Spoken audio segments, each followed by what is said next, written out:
Good morning. Today we are starting a new series of VLSI technology. In this VLSI technology, we are covering the VLSI design tutorial. So VLSI design is a part of the VLSI technology. So over the past several years, silicon CMOS technology. CMOS stands for complementary metal oxide semiconductor. So CMOS technology has become the dominant fabrication process for relatively high performance and cost effective VLSI circuits. The revolutionary nature of these developments is understood by the rapid growth in which the number of transistors integrated on a circuit on single chip.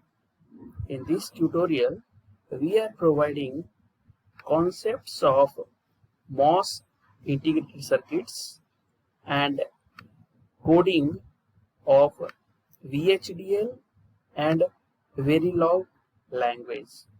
VHDL stands for Very High Speed Integrated Circuit Hardware Description Language. Audience, this reference has been prepared for the students who wants to know about the VLSI technology. The students will be able to know about the VHDL and Verilog program coding. Prerequisite: before you start proceeding with this tutorial, we make an assumption that you are already aware of the basic concepts of digital electronics.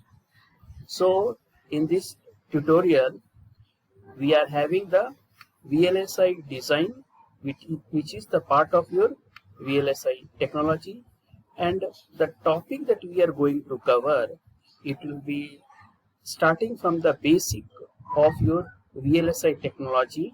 So it will be covering the syllabus of BTech, and it will touch the advanced level, and it will be helpful for even the MTech students who are opting for VLSI system design as their part of specialization. Thank you.